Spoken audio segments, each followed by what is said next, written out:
You just take a seat. All right. Thank you so much for coming in. I'm Mary, by the way. I'm Mary tonight. Tonight, nice to meet you. Nice to meet you. Don't mind the giant microphone above your head. I'll try not to. There are 3 photos in front of you. If you could just pick one, it doesn't really matter which one it is, and show that one to us. All right. Could you describe her to us?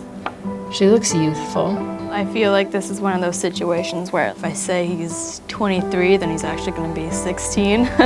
Hispanic, maybe not full, but part. Similar to me, actually. Well, I mean, she's young, so probably has a lot of things to look forward to. I would describe him as friendly.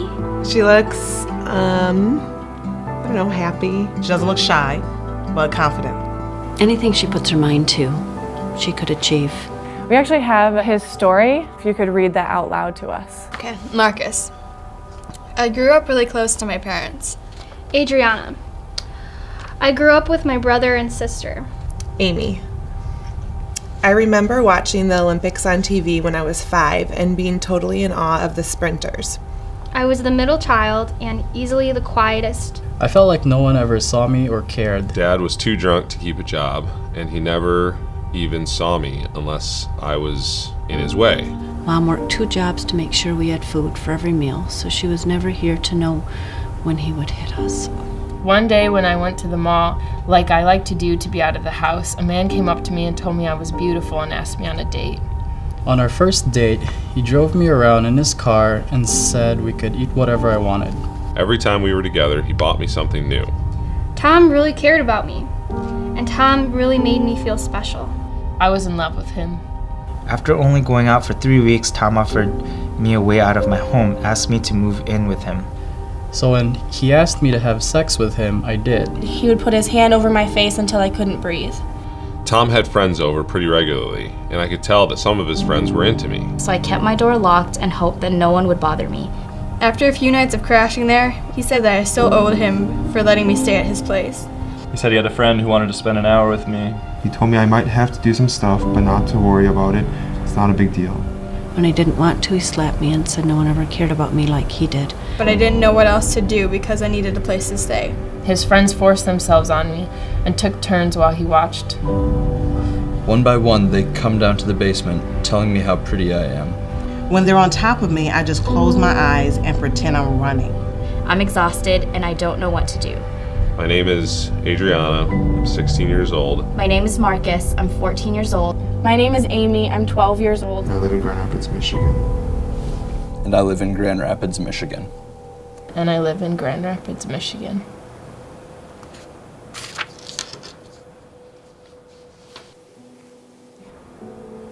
That was very different than what I thought. Especially because, like, being a girl and imagining, like, if that was me, like, that's, I don't even know. I can't even imagine what that would be like. She deserves to be a kid, just like what she is in this picture. It being so close to home is something that makes me want to jump out of this chair. I wouldn't think that Grand Rapids is a place where anything like this would ever happen. Because you don't want it to happen to anybody, and you really don't want it to happen to people that live where you live. Thank you for sharing her story with us. I'd like to show you something if you wouldn't mind taking her picture and following me to the gym.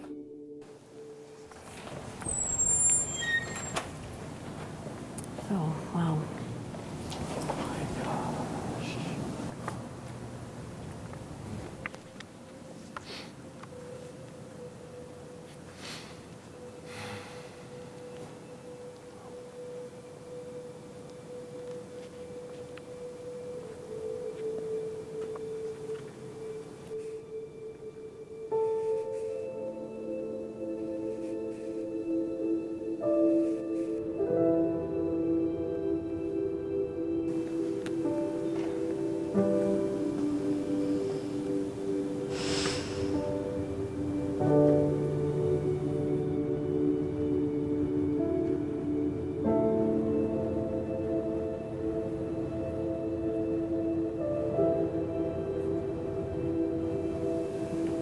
I expected something certainly a lot smaller. Bar graphs and numbers, but this is These are actual people. I don't know, in like my world, in my bubble or whatever, we don't talk about this. It's not something you think about. You know, what we see is only on the surface. I mean, looking at this, sex trafficking doesn't have any discrimination, that's for sure. Ages, genders, can affect anybody.